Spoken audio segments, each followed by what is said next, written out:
My name is Anoriell, and welcome to my channel. Here we do reactions mostly on BL and GL content and mostly from Asian countries. Today we are watching Never Let Me Go episode 10. So, small disclaimer before we start the reaction. If you randomly decided that episode 10 is where we should start to watch these reactions with Anoriell, hi, welcome. Awesome that you are here. But just to be clear, because I don't want to make anybody disappointed, this is not my favorite show. So if you want a reactor that goes, oh my god, they're so cute, I love them, I adore them, everything is great, yeah,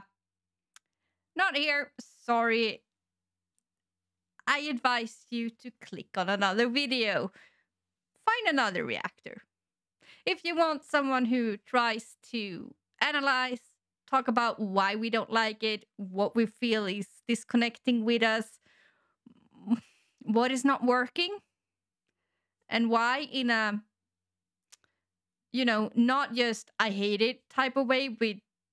actual, I don't like this and this and this because this and this and this and this makes me feel this way, then yeah, this is the reaction for you. Hi, welcome. You found the right one. So I just want to be clear because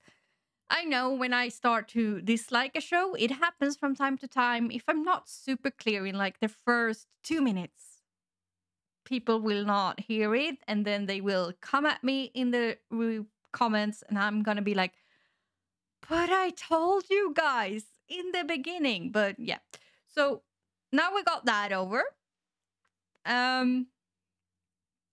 So Never Let Me Go.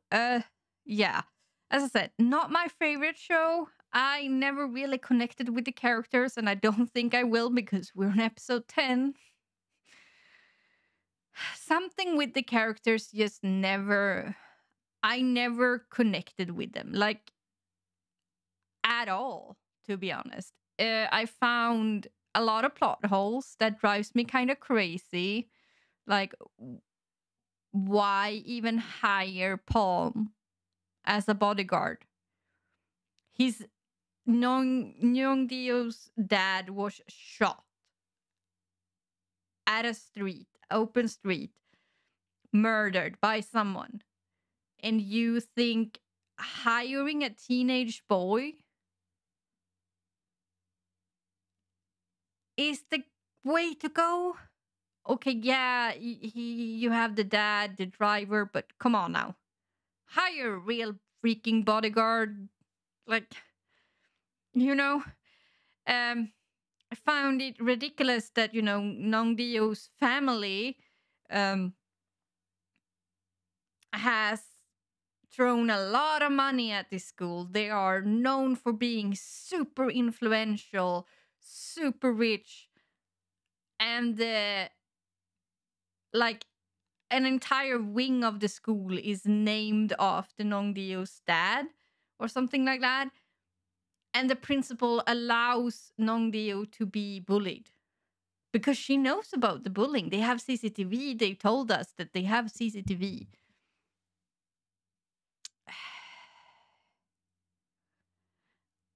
It doesn't make sense. Like, there are things they're trying to tell us that this is in the world, but then they go and do something completely different against that, and it just... Okay, but you just told us that you told us by people saying this line, and then you go and do this, and it doesn't connect at all. That is super lazy writing. So lazy writing. It was the same with the money here now that caused Palm's mom to die. Like,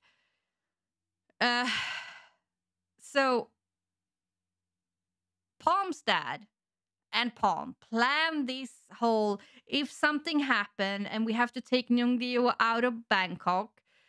you will go here and you will do this and you will dump the car here and we will, all of that. They have this whole elaborate plan. And they plan that weeks ahead. but they never planned about cash. Because obviously he can't use his credit card. Nong Dio tells him this in a previous episode. But they never planned to take out cash. But apparently Nong Dio can take out 300,000 without the bank calling him or, put a limit on his card or anything, because he did that to break Palm's mom free. But that entire storyline was just there for them to have a reason to track them to that island. And it was so obvious that that storyline had nothing really to do with anything. It was just there to be a plot device. It was not good incorporated. It was such a plot device storyline. It was kind of ridiculous. So when Palm's mom died, I was like, oh, she died. Oh, that's sad. Like, I didn't feel anything. I know a lot of people probably felt a lot of things, but I just, oh yeah, plot device. And yeah, I was right. It was a plot device, because then they ended up at this hostel, and you're pretty fucked up in the brain if you see your mom getting shot and die in front of you. So of course he's traumatized, and he's trying to seek comfort with Nong Dio, and he's trying to, they're trying to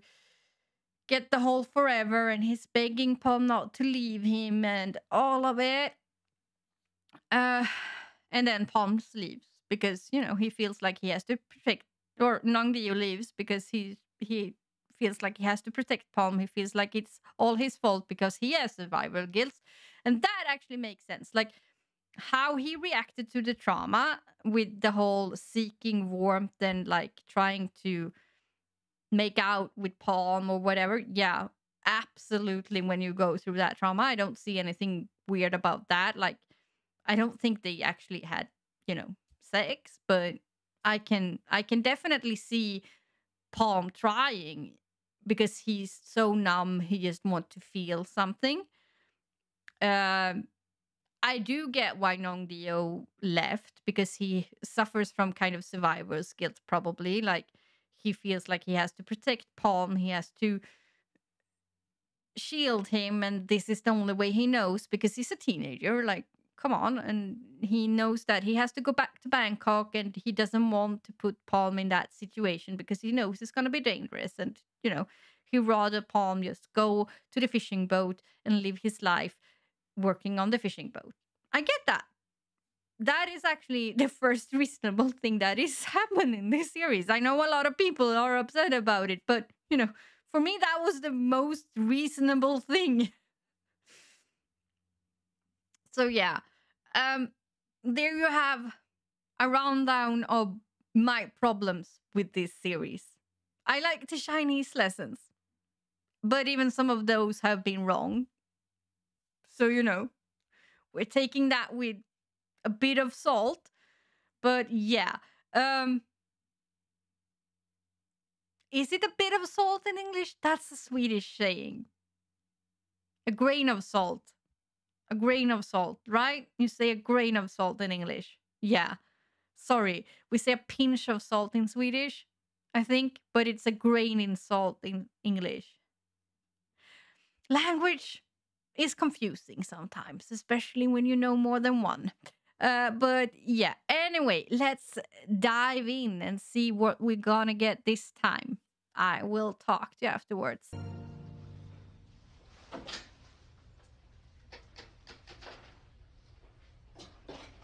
Oh, we're getting flashbacks. Yeah, he also drugged him, but, it was a sleeping pill. I get that. โอเคขึ้นไหม Not okay, but, trauma. กูสั่ง He's a เบียร์เพิ่มให้ teenager. นะ ขอบคุณครับ กูว่าแม่แหม่มเขารักมึงมากเลยนะ ผมแค่รู้สึกผมน่าจะได้รู้จักเขามากกว่านี้ แต่อย่างน้อยเขาก็ได้รู้จักมึงนะ เขาคงภูมิใจในตัวมึงมากเลย คนอย่างผมนี่มีอะไรให้น่าภูมิใจหรอคุณหนึ่ง ผมปกป้องใครไม่ได้เลย อย่าพูดอย่างนี้สิ ถ้าไม่มีมึงกูคงตายไปตั้งแต่หน้าบ้านแล้วกูเนี่ยแหละที่เป็นตัวปัญหากูพูดตรงๆนะมึงต้องยอมรับได้แล้วว่ามึงไม่สามารถดูแลกูได้แล้วไม่ใช่มึงไม่เก่งมึงเก่งมากชีวิตนี้กูคงหาคนที่ดูแลกูได้ดีเท่ามึงไม่ได้อีกแล้วอะแต่มึงต้องคิดถึงตัวเองบ้างนะพ่อมึงติดคุกแม่มึงเพิ่งตายมึงยังคิดอีกเหรอว่ากูสำคัญขนาดนั้นน่ะมันยังไม่สายไปนะก่อนที่มึงจะไม่เหลืออะไรเลยอะ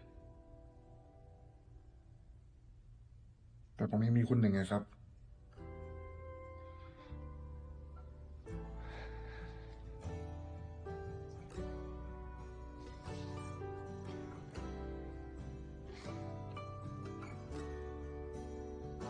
อย่าเลยปาล์มมันไม่คุ้มมึงใช้ชีวิตของมึงเถอะอย่าเอากูเป็นเป้าหมายชีวิตมึงเลย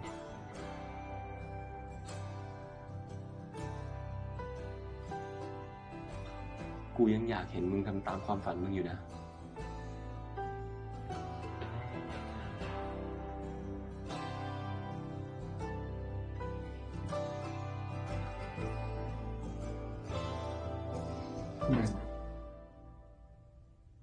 คุณหนึ่งอยู่กับผมก่อนได้ไหมครับ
Regretting that you left? Oh, we got a shower scene.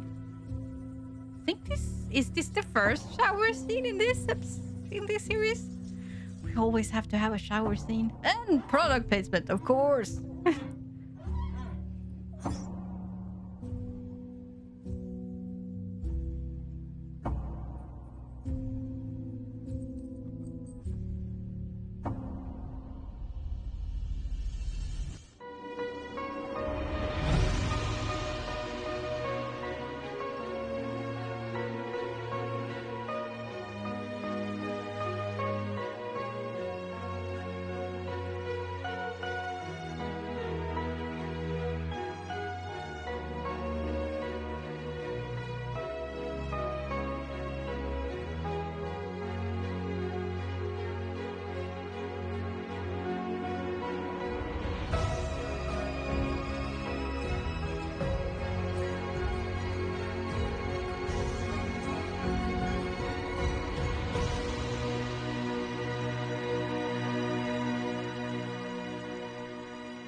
เราพร้อมที่จะลงทุนกับทางคุณนะครับเพื่อขยายกิจการต่อไปที่เซี่ยงไฮ้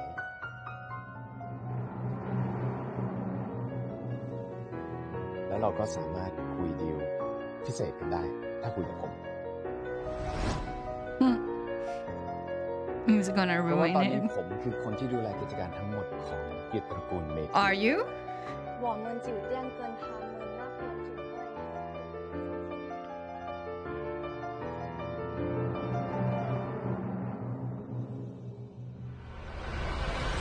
ให้ได้ดูบริเวณนี้มากเลยครับตรงนี้นะครับเป็นโซนที่ผมมีไอเดียคิดจะเปลี่ยนมันทั้งหมดเลยแล้วก็ทำให้เป็นคาสิโนเพิ่มรายได้ให้กับธุรกิจของเราอีกเยอะเลยครับ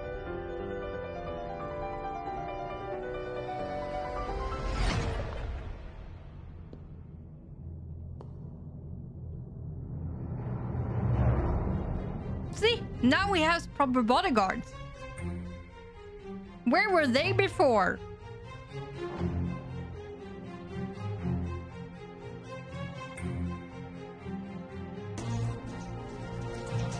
你好，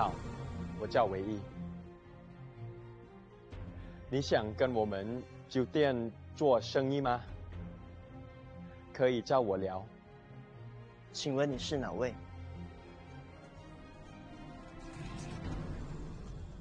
我是酒店唯一继承人，也是酒店唯一的合法经营人。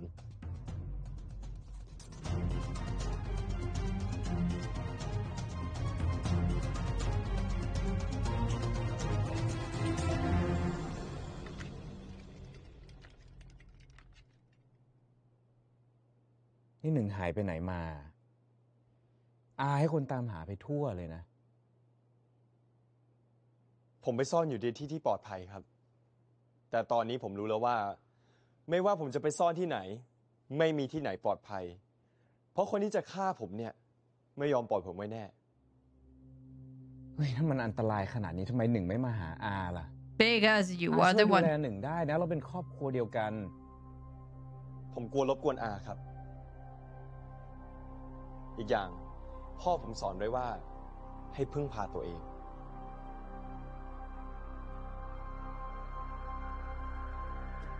โอเค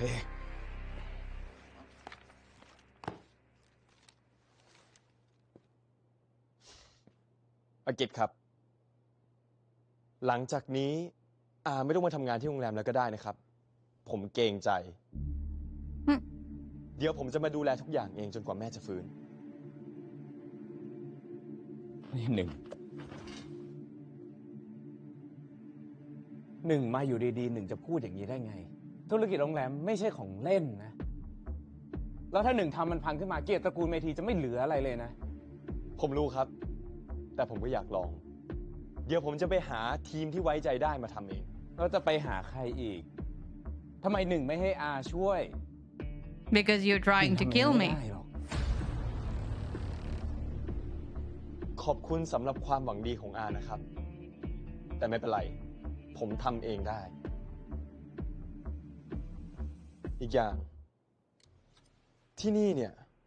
ก็เหมือนของเล่นของผมถ้าผมจะทำพังก็ไม่เป็นไรแต่ถ้าคนอื่นทำพัง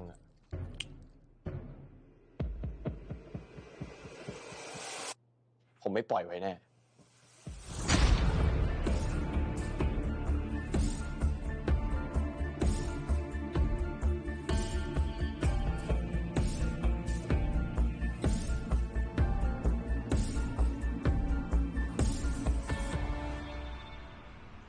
You were just challenged by a kid. A reminder that he hasn't finished high school. สวัสดีครับคุณหมอสวัสดีครับแม่ผมเป็นไงบ้างครับตอนนี้สัญญาณชีพจรปกติดีแล้วไม่ต้องเป็นห่วงนะครับ Now there are guards รอ everywhere. คุณธัญญาฟื้น Where were แล้ว they ค่อยไปสแกน before? สม Like, องเช็คดูอีกที come ครับ on. แปลว่าจะฟื้นใช่ไหมครับก็ต้องรอดูอาการต่อไปเรื่อยๆแต่คุณแม่ของคุณก็สู้มากๆครับแล้วถ้าฟื้นนี่จะกลับมาเป็นปกติไหมครับกระสุนที่ยิงเฉียดกระดูกสันหลังอาจจะส่งผลกระทบต่อประสาทในการรับรู้ของร่างกายนะครับ She might not be able to walk or remember stuff or eat or, you know. Even if she wakes up, it might not be like 100% your mom.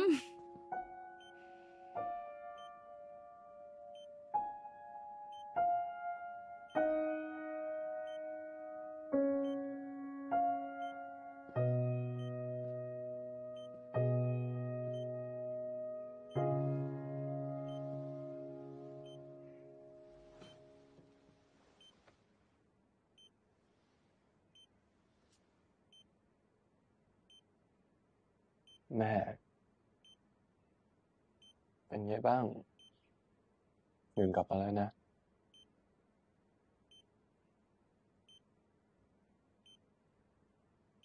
หนึ่งคิดถึงแม่มากเลยอ่ะ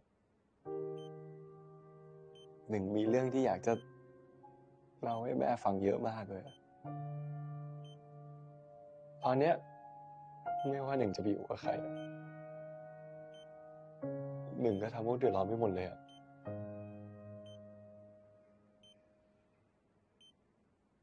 หนึ่งไม่เหลือใครอีกแล้วอะหนึ่งอยู่คนเดียวหนึ่งเหงามากเลยอะแม่ต้องฝืนนะแต่แม่ไม่ต้องรีบก็ได้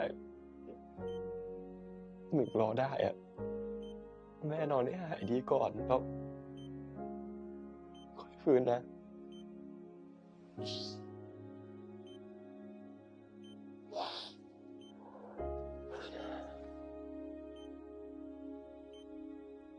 แม่ไม่ต้องห่วงหนึ่งนะที่หนึ่งไปอยู่มาหนึ่งได้เรียนรู้อะไรหลายอย่างมากเลยหนึ่งได้เรียนรู้เกี่ยวกับตัวเองและหนึ่งเก่งขึ้นมากแล้วนะ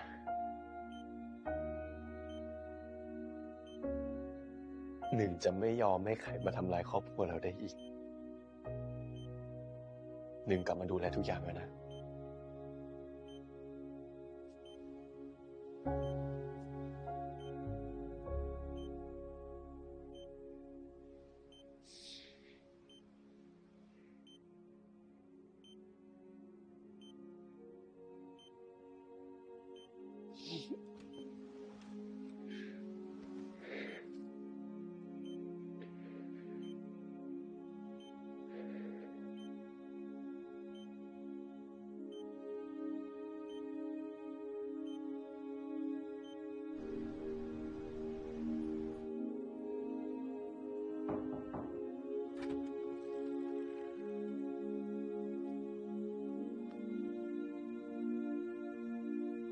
Did you knock just out of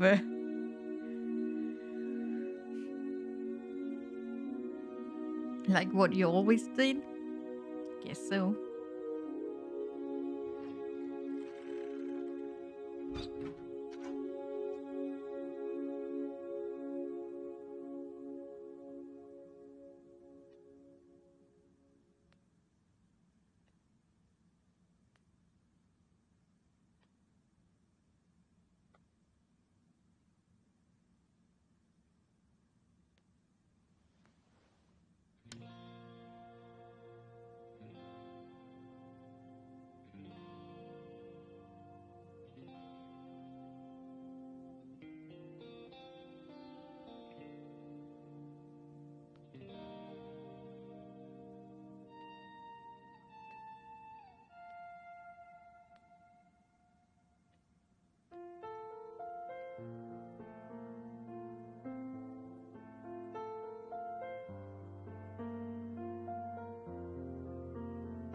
บ้านแม่แหม่มไม่มีเครื่องซักผ้าเหรอ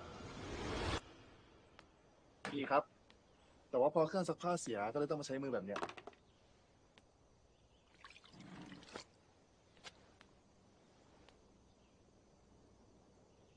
เสื้อคุณนะครับ ทำไมกูจะใส่เสื้อแฟนกูไม่ได้อะมีกลิ่นมึงด้วยนะ กลิ่นผมเป็นยังไงครับ ก็หอมๆดีอะอธิบายไม่ถูก กูเคยไปอ่านวิจัยเขาบอกว่าถ้าเราได้กลิ่นของคนที่เรารักนะ Mm-hmm. มันจะทำให้คลายเครียด อารมณ์เหมือนกับว่าเราได้อยู่ใกล้กับคนที่เรารักแล้วมันทำให้ปลอดภัย มันก็จะผลิตสารอะไรประมาณนั้นอะ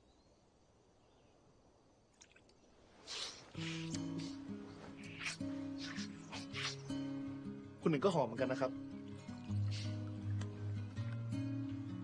ซักผ้าไปมาเดี๋ยวกูช่วยซัก เดี๋ยวผมซักเองดีกว่าครับ คุณหนึ่งแบนมาซื้อเถอะ กูอยากลองทำเองบ้างอะอยู่บ้านกูไม่เคยซักผ้าเลย มันไม่น่ายากหรอกการซักผ้ามันไม่ยากหรอกครับแต่ว่ามันเมื่อยนะ ถ้าเมื่อยกูก็ให้มึงนวดให้ ได้ครับ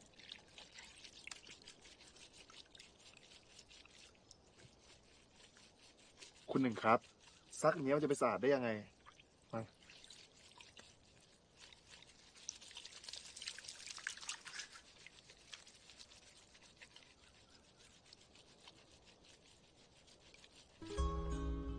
นี่มึงแอบดมกูเหรอ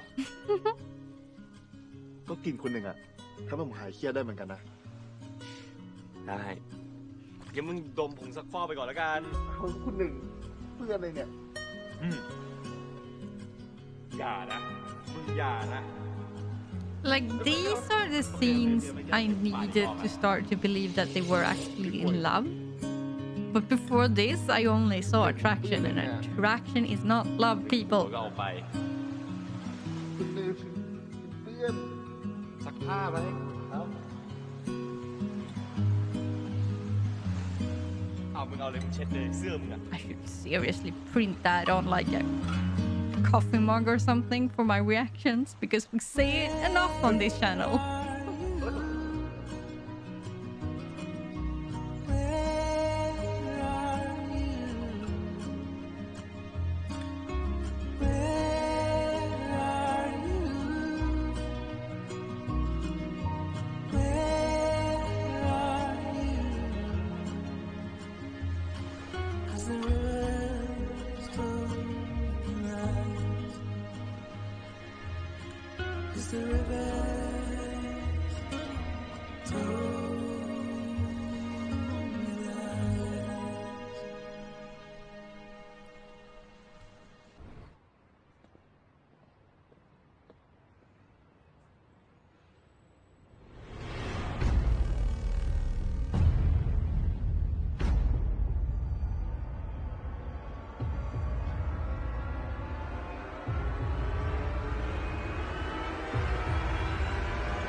You know your dad's trying to kill him. เฮ้ยหนึ่งเป็นไงบ้างวะ I know you're happy to see him, but you know your dad is trying to kill him. And you know that. And I think you know that he knows. มึงดีใจด้วยที่เจอกูอะ At least you should know now that he knows. ตอนมึงหายไปอะกูเป็นห่วงมึงนะเว้ย กูลูกพี่ลูกน้องนะ หรอ กูรู้มึงจะผิดหวังซะอีก Now you should really know. ทำไมมึงพูดแบบนี้พ่อกูอาจอยากได้ส่วนแบ่งธุรกิจจากบ้านมึง แต่อย่างที่กูเคยพูดไป นั่นแม่งเรื่องของผู้ใหญ่ กูไม่เกี่ยว But กูหวั you งดีกับ know, มึงนะเว้ย your ไม่ว่า dad พ่อกูจะ tried. ทำอะไรอะกูพยายามห้ามเขาแล้วนะ Did you though? มึงควรที่จะหยุดพ่อมึงเนี่ยแหละเขามีความคิดที่จะฆ่าแม่กูแล้ว ความหวังดีของมึงอะมันสายเกินไปแล้วและอีกอย่างการที่มึงรู้ทุกอย่างจะไม่ทำอะไร ก็เท่ากับมึงสมรู้ร่วมคิดกับพ่อมึง Yeah, accomplished by awareness. It's a thing in legal terms. If you know a crime and don't report it, you can actually be charged, at least in some countries. I'm not sure what it is in Thailand, but if the crime is seriously enough and you don't go to the police and try to make a report about it, you could be charged as an accomplice. ไอ้หนึ่ง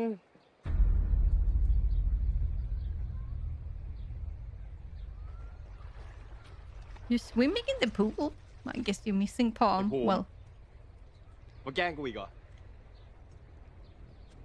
มึงกูขอโทษมึงจริงนะเว้ย กับสิ่งที่เกิดขึ้นอะที่กูเคยแกล้งมึง กูไม่รู้เลยว่ามึงต้องเจอกับอะไรมาบ้าง แต่ตอนเนี้ยกูเข้าใจมึงหมดแล้วเว้ย พอกูโดนแกล้งโดนใส่ร้ายบ้างมึงตอนเนี้ยพ่อกูถูกกล่าวหาเป็นคนสั่งยิงพ่อมึงแม่มึงบ้านกูเดือดร้อนมากแต่มึงรู้ใช่ไหมว่าพ่อกูไม่ได้เป็นคนทำอ่ะแล้วพ่อกูไม่มีวันทำแบบนั้นแน่ถ้ามึงไม่ตกเป็นเหยื่อมึงจะไม่เข้าใจกูเลยใช่ไหมถ้ามึงไม่โดนแกล้งมึงจะไม่มีวันมาขอโทษกูเลยใช่ไหมกูรู้กูผิดจริงๆนะเว้ยแต่มึงเชื่อกูนะ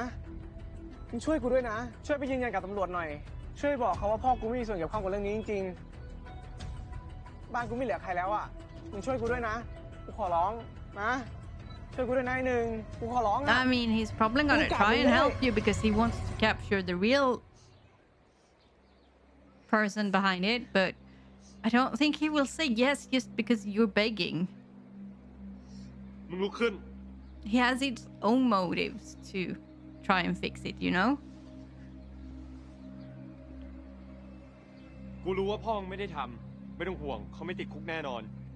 ยังไงกูก็จะเอาผิดกับคนที่ทำร้ายครอบครัวกูแต่กูไม่ได้ทำเพื่อมึงกูทำเพื่อคนที่กูรัก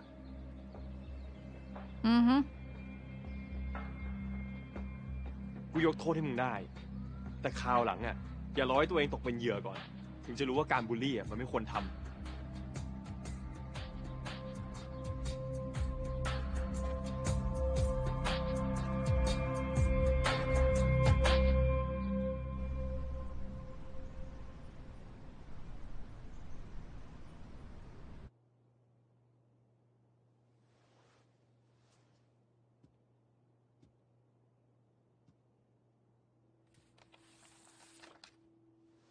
แฟ้มนี้คือ business plan ของคุณแม่ใช่ไหมครับ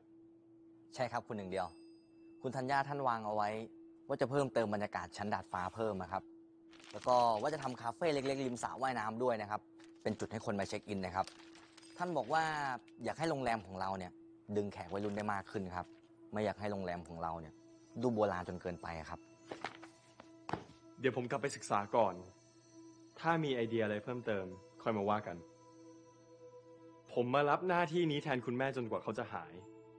และผมไม่ใช่ผู้เชี่ยวชาญทางด้านนี้ดังนั้นใครมีไอเดียอะไรบอกผมได้เลยครับครับขอบคุณครับครับผม Yeah, like I'm a kid. I'm still in high school, people. Just guide me. Thank you. Hopefully he has good people that sees the value in guiding someone and not being power hungry around แล้วคุณห him. นึ่งนะครับแล้วคุณหนึ่งนะครับรู้สึกไงกับผม กูไม่เคยรักใครหรอกนะแต่เวลากูตื่น ครับคุณหนึ่งเมื่อกี้ กูก็อยากมีมึงอยู่ด้วย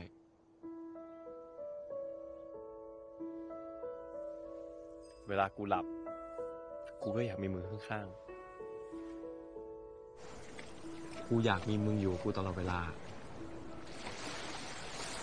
ขอให้คุณหนึ่งปลอดภัยขอให้ปาล์มปลอดภัยขอให้พวกเราปลอดภัย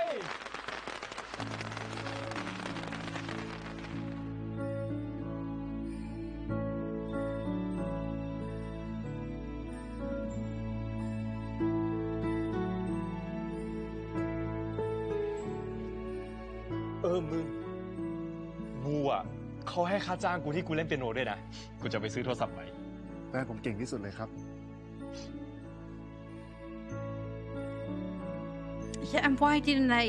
if they planned the escape thing, why didn't they plan to have a backpack with like burner phones in the car and stuff like that? Like...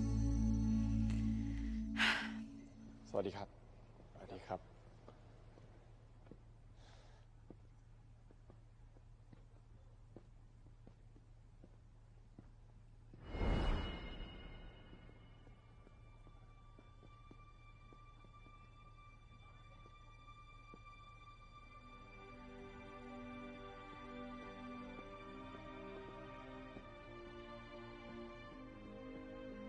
ปาล์ม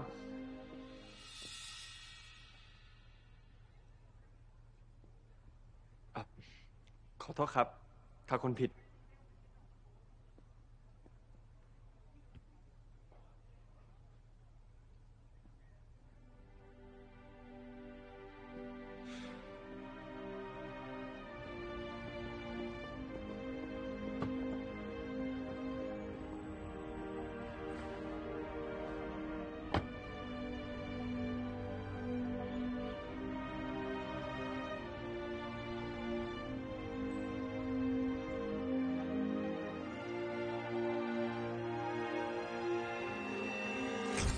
คุณหนึ่งแน่ใจใช่ไหมครับว่าจะเรียนขับมอเตอร์ไซค์จริง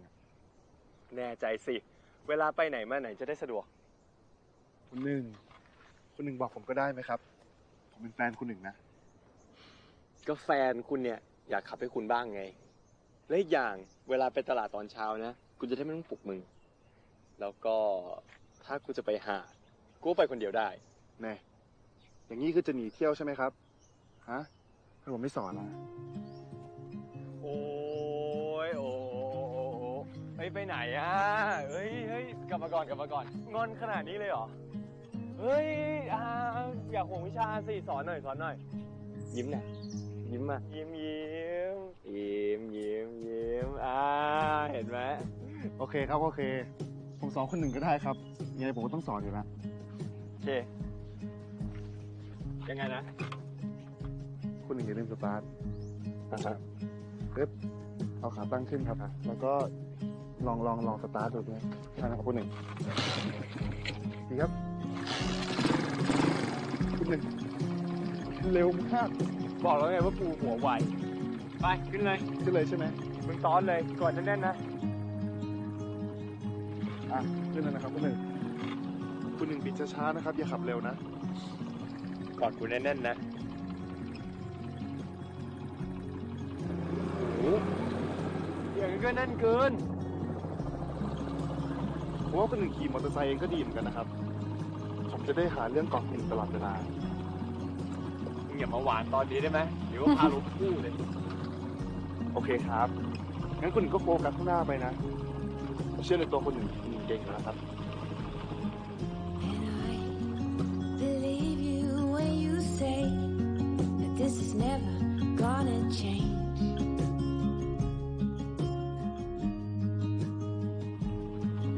คุณหนึ่งครับ ว่าเฮ้ยคุณนึงตามเสียสมาธิเฮ้ยปาล์มทำไมอ่ะ เชื่อใจคุณหนึ่งครับ Be brave. We don't need far too much. Just stay brave.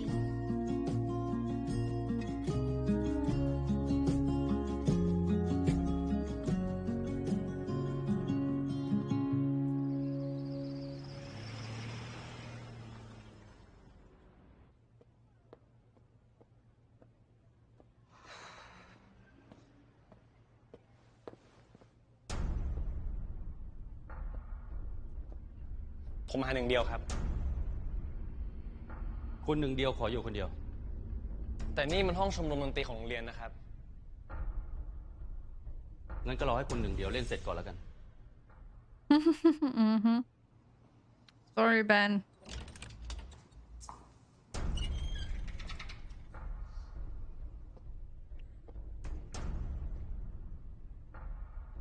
มึงจะใช้ห้องดนตรีใช่ไหมเดี๋ยวกูออกให้ กูไม่เล่นจะคุยกับมึงอะมึงหายไปไหนมาวะ กูเป็นห่วงมากนะเว้ย มึงมีอะไรมึงก็ว่ามา ไม่ต้องห่วงเรื่องกู คือ กูอยากมาขอโทษ กับสิ่งที่กูโยนความผิดให้มึงทั้งหมด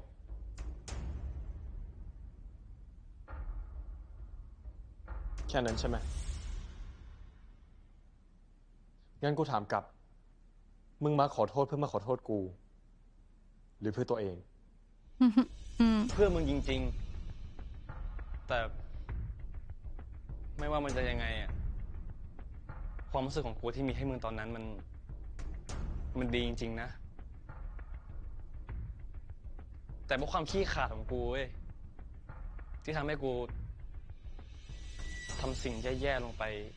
กับมึงในวันนั้นอะ แล้วมึงคิดว่ากูควรยกโทษให้มึงไหม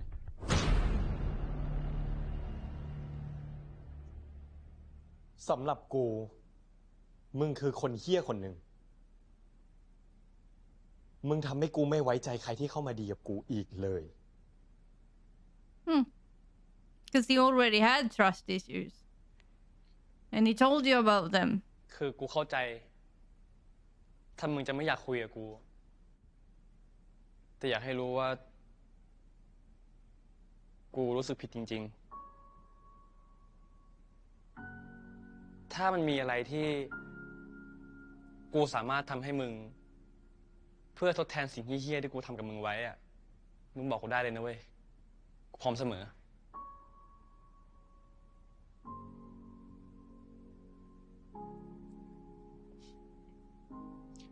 มึงนี่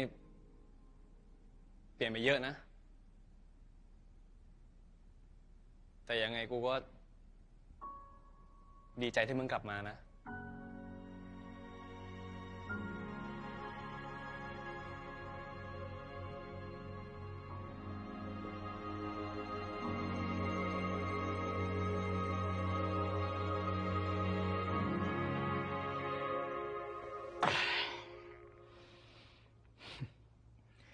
ตั้งแต่มันกลับมาเนี่ยนะไอ้หนึ่งเดียวแม่งกวนตีนกูขึ้นเรื่อยๆเลยนะมันก็กลับเอาของมันก็ถูกแล้วนี่ครับพ่อไม่มีสิทธิ์ไปโกรธมันด้วยซ้ำอ่ะผมขอได้ไหมครับพ่ออย่าไปยุ่งกับมันได้ไหมแค่นี้ชีวิตมันก็น่าสงสารแล้วอ่ะพ่อมันก็ตายแม่มันก็อาการโคม่าพ่อยังต้องการอะไรจากมันอีกนี่มึงสงสารมันเหรอ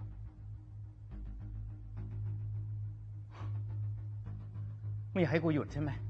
มึงก็ไปบอกมันให้เซ็นมอบทุกอย่างให้กูดิพ่อก็รู้มันเป็นไปไม่ได้อะครับถ้าทางตอนที่มันคุยกับผมมันไม่ยอมพ่อแน่แล้วมันก็จะสู้กับพ่อด้วยก็ดีกูชอบสู้มาเลยก็จะได้รู้กันไปว่าคนอย่างกูจะแพ้เด็กง่อยๆอย่างมัน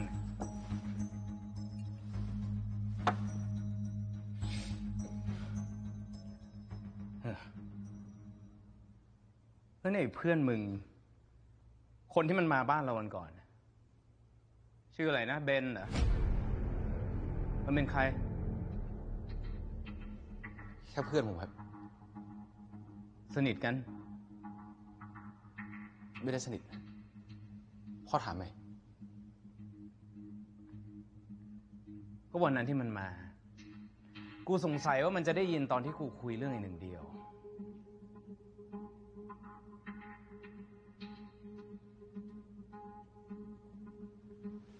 ฮัปเปอร์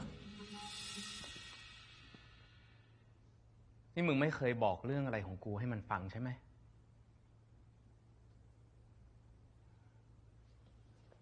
พ่อให้ผมบอกไงบอกว่าพ่อวางแผนฆ่าคนในครอบครัวของตัวเองอะ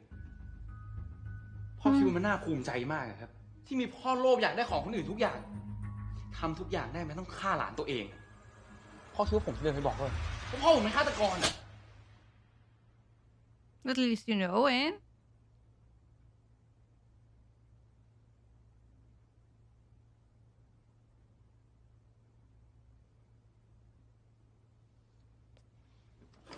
กูไม่รู้หรอกนะเว้ยว่าเพื่อนมึงที่ชื่อเบนเนี่ย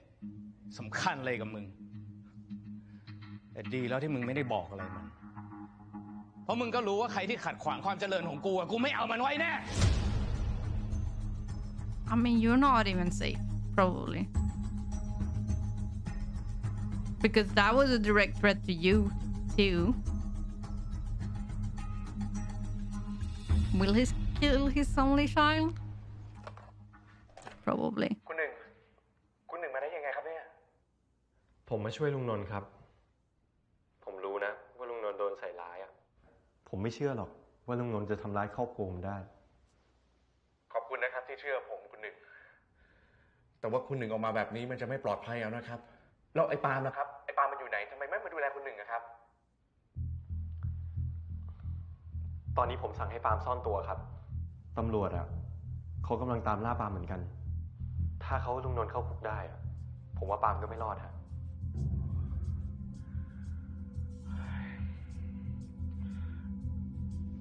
ผมต้องขอโทษคุณหนึ่งจริงๆนะครับคือนอกจากผมจะช่วยคุณหนึ่งไม่ได้มันกลับกลายเป็นว่าต้องมาเป็นภาระให้กับคุณหนึ่งอีกลุงนนท์อย่าพูดอย่างนี้สิครับยังไงลุงนนท์ก็เป็นครอบครัวของผมไม่ต้องห่วงนะครับรอสักพักผมหาทนายเก่งมาให้แล้วขอบคุณนะครับขอบคุณมากๆจริงๆนะครับคุณหนึ่งแต่ว่าผมฝากไปบอกไอ้ปาล์มด้วยนะครับว่าไม่ต้องเป็นห่วงผมอยู่ในนี้เอาตัวรอดได้แต่ผมอยากให้ไอ้ปาล์มมันอยู่ใกล้ๆคุณหนึ่งเอาไว้จะดีกว่านะครับได้ครับ No, we can't. But, you know, you can lie.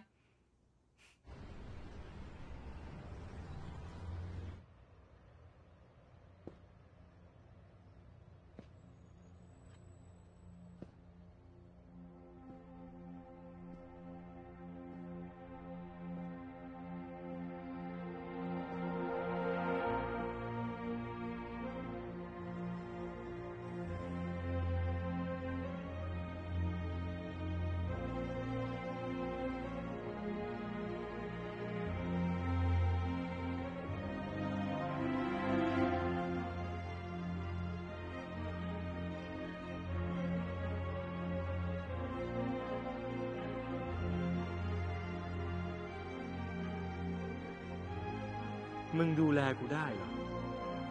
เด็กชาวเลจับปลาไปวันๆอยู่ๆต้องมาปกป้องคุณหนูแบบกูมึงทำได้อะชีวิตของพวกมึงสองคนน่ะยังต้องเจออะไรอีกเยอะเลยมึงจับมือแล้วก็สู้ไปด้วยกันนะเว้ยมึงอย่าทิ้งปามนะ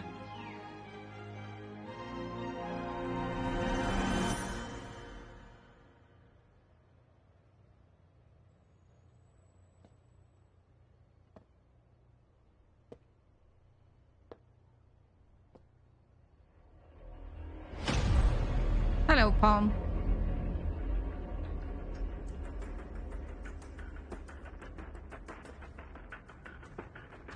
Pretty sure. Definitely sure.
คุณหนึ่งทิ้งผมได้ยังไงอ่ะ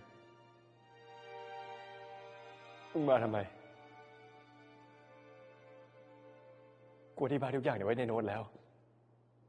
มึงไม่ได้อ่านเหรอผมอ่านแล้วครับ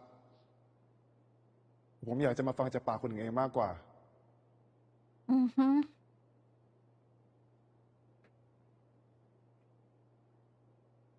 กูขอโทษ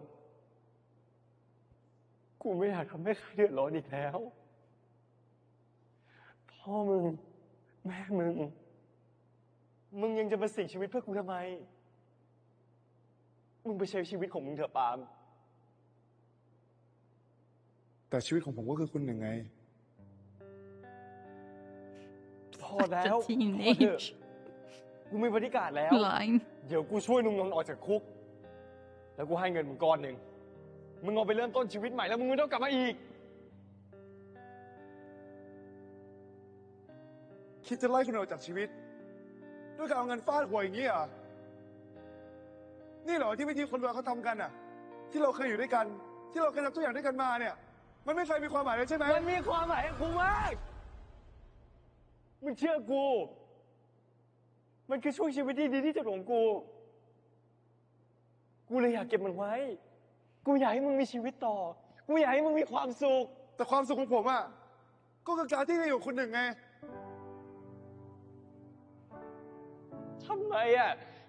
แล้วมึงจะทำยังไงจะใช้ชีวิตแบบหลบๆซ่อนๆจะหนีไปเรื่อยๆจะต้องให้คนที่เรารักตายอีกกี่คนมึงเข้าใจไหมปาล์มถ้ามึงอยู่ใกล้กูไปเรื่อยๆมึงจะตาย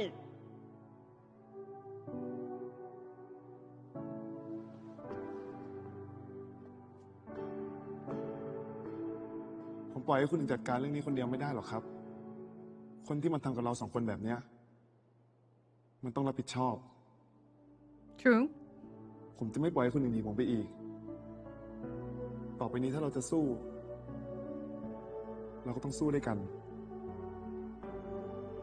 ถ้าเราจะตายเราก็ต้องตายด้วยกัน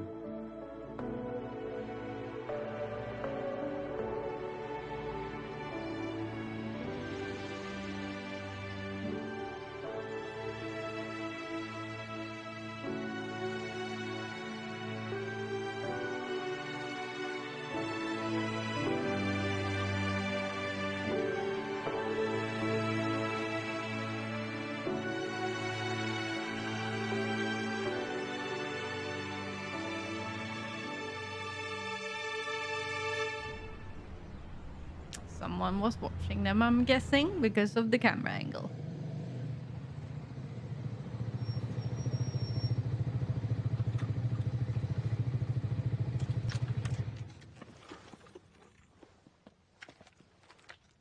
So where are the train bodyguards?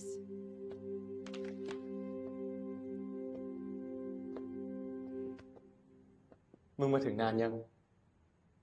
ก็ประมาณ2 อาทิตย์แล้วครับ ตั้งแต่ผมขึ้นมาอยู่กรุงเทพผมก็มาซ่อนตัวที่เนี่ย แล้วก็เช่ามอเตอร์ไซค์แถวเนี้ย แล้วมึงรู้ได้ไงว่ากูอยู่ที่ตึก ก็ผมตามดูคนอื่นตลอดนี่ครับ He has bodyguards. They are crap. You need better bodyguards. That's what this is telling me.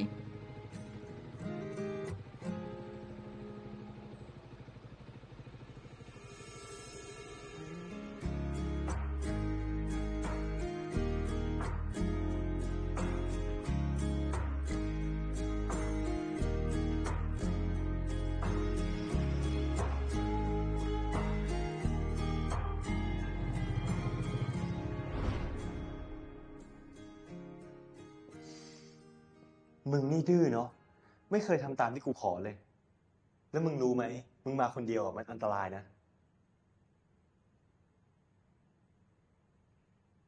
มึงไม่ต้องห่วง กูจ้างบอดี้การ์ดมาแล้ว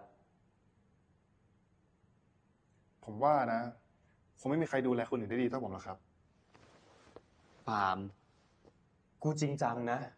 ตอนเนี้ยกูไม่รู้ว่าอากิเขาวางแผนอะไรไว้อยู่ Why are you talking about this here? Why aren't you waiting until you are at the apartment? ส่วนเรื่องพ่อมึงไม่ต้องห่วง กูหาวิธีให้อยู่ Again, just because it's so obvious that someone is gonna be here listening to this, that's why they're talking about it while waiting on the elevator instead of just saying we will talk about it once we're in my apartment. สัญญาครับ ทำตามที่มึงสัญญาด้วยแล้วกัน กูกลับละ คุณหนึ่งครับ คุณหนึ่งจะไปไหนครับ กลับบ้านไง คุณหนึ่งกลับบ้านไปอ่ะ คุณหนึ่งก็อยู่คนเดียวเปล่าๆอ่ะ อยู่กับผมที่นี่ได้ไหม ผมคิดถึงคุณหนึ่ง ผมอยากกอดคุณหนึ่ง เหมือนตอนที่เรากอดกันบนเกาะครับ ถ้ากูอยู่อ่ะ มึงจะทำตามสัญญาไหม ทำครับ แต่กูไม่มีชุดนะ ก็ไม่เห็นเป็นไรเลยนี่ครับ คุณหนึ่งก็ใส่เสื้อแฟนสิ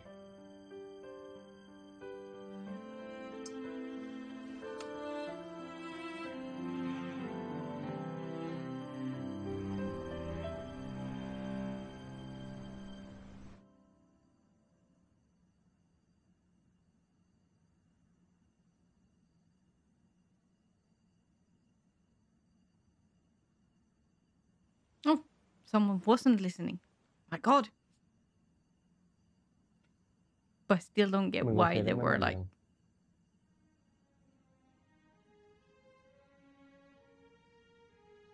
ยังไม่โอเคหรอกครับ standing there having that discussion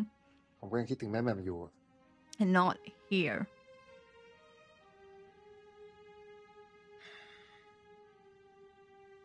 กูเข้าใจ And how are you gonna get สูญ home? เสียคนที่เข้าใจเราที่สุดในโลกอะของกูก็หลับอยู่ ไม่รู้จะตื่นเมื่อไหร่ ของมึงก็จากไป ไม่มีวันกลับมาอีก แต่สำหรับกูอะแม่แหม่มเขาเป็นพยานคนเดียว ที่รู้ว่าความรักเราเป็นจริงนะ ก็เพราะแม่แหม่มเหมือนกันครับ ที่ทำให้ผมกล้าบอกความรู้สึกกับคุณหนึ่งอะ กูก็เหมือนกัน แม่กูเป็นคนที่ทำให้กูกล้ารักทำให้กูอะไรอีก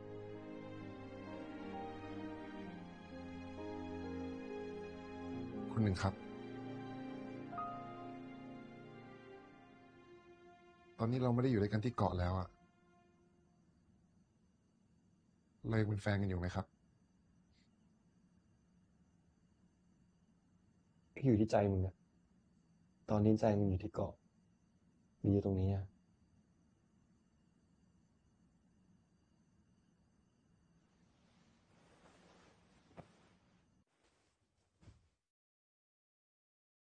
ใจผมอะก็อยู่ตรงนี้ครับ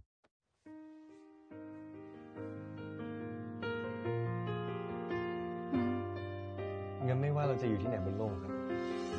เราก็เป็นแฟนกัน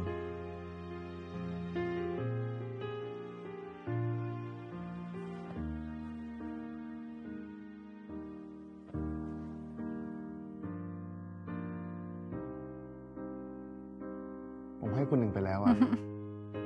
คุณหนึ่งอย่าทิ้งอีกนะครับ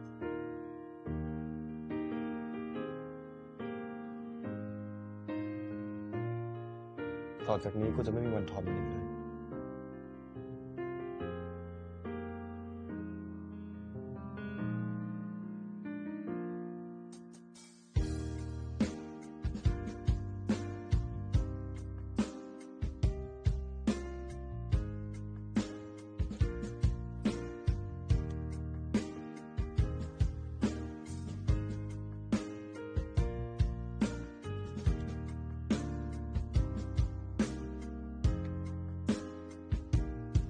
มึงว่าชีวิตเนี้ยเราจะเจอเฮียอะไรอีกวะปาง เคยคิดตั้งคำถามว่าฉันนั้นมีชีวิตเพื่อใครเมื่อพบเธอสุดท้ายก็ได้เข้าใจ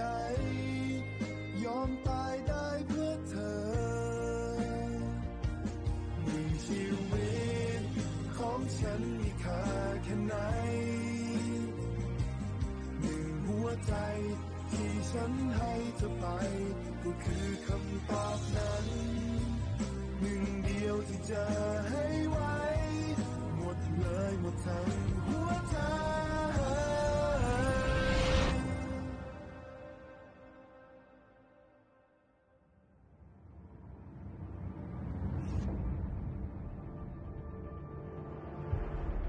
Told ya.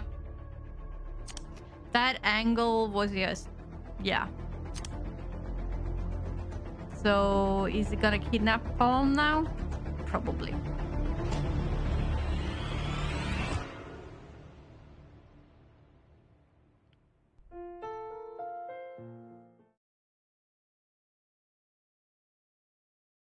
Okay, so that was Never Let Me Go, episode 10. And I mean, from showing their love, which we haven't seen that much of, we have seen attraction, but not that much love, people. And attraction isn't love. I don't know how many times we gotta talk about this, but yeah, attraction is not love. Attraction, you can have most people, not all, because you know there are people who can't feel attraction if they don't feel emotional connection, but these two have clearly have attraction since day one to each other. That doesn't mean they have loved each other since day one. Now we kind of saw when they actually fell in love, I feel, during their stay at that island. Now, it was probably longer than a few days. It seems like they were there for weeks and weeks and weeks, and that's where they actually fell in love. What they felt before that was attraction. Now they are teenagers. Teenagers do this mistake a lot. Like they think that attraction is love. It is not. That is why you date during teenage years, because you are gonna start figuring that out. And you figure that out. It takes different amount of time for different people. And sometimes attraction can lead to love. Sometimes you realize, I hate this person. I only like them because I was attracted to them. I don't have anything in common with them, and everything they do is annoying. And why did I say that we should date? Yeah, because I was thinking with other body parts. That's why. You know? And that is the life journey that I don't know how it works in other culture, but here in Sweden, that is the typical teenage life journey that we have to learn that attraction is not love. Because it doesn't really matter how many times we tell people this. If they don't experience it themselves, most of the time they will just be like, oh, but, you know, you make me happy and I feel warm. And like, no, you feel horny. But you don't know the difference yet. So, okay. But here we saw the difference. Like here we saw them fall in love. So from that point of view, this was actually one of the better episodes. I know I said that before. There was another dating episode on the island, and that was like also good episodes. And here we got flashback to the island, and we actually got to see like, yeah, them just living island life and not this, you know, the silly story that doesn't make sense. Like, you're not even 18 yet. You're not legally an adult from what I know in Thailand. So you taking over $1 billion business without a guardian, I don't know, people. In other parts of the world, your uncle will be, you know, your guardian right now. He would make all the decision and he would take over the business because legally you're not allowed to sign contracts because you're not an adult. If you didn't know that, a lot of countries, you know, once you get to adulthood, that is when you can sign contracts. So, and go into contracts, you know, even going to the store and buying something, if you read the law, like strictly read the law and what it actually says, you're not allowed to do that without your parents or a guardian that actually oversees it until you're 18. Now, I think in my country, we have like a 16-year-old semi kind of thing that you can do some types of transactions if you're 16. But not all of them. Like, you can't buy a house. You can't buy a car. Well, you don't have a license, so you can't buy a car because, yeah, you don't have to have a license to own a car, I don't think. But anyway, you're not allowed to buy a car because parents used to buy cars for children and put them in children's name because tax deduction and stuff like that. So there is a separate law about that. But it's a whole thing. Anyway, so him leading the business without a legal guardian is like,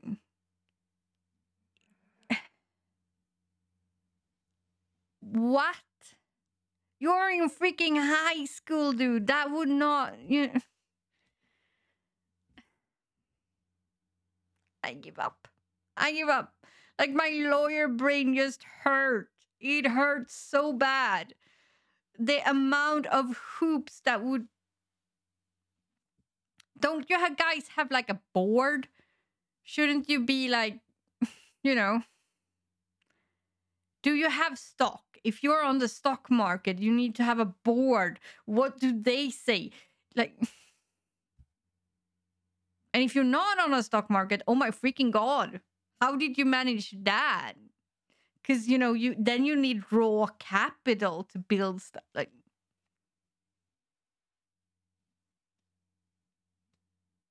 did whoever write this story have any sense of what, like, how business law and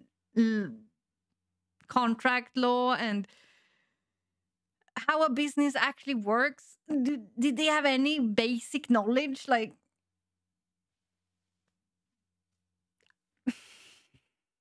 I mean, something about this story now. I read some incredible fanfics, so I don't want to say that all fanfics is bad, but it reads like bad fanfic. It reads like bad fanfics. Like, did you do any research before you wrote this story or this script? Like, please, people, at least use Google. I don't know, watch some kind of office drama. Like, You just can't.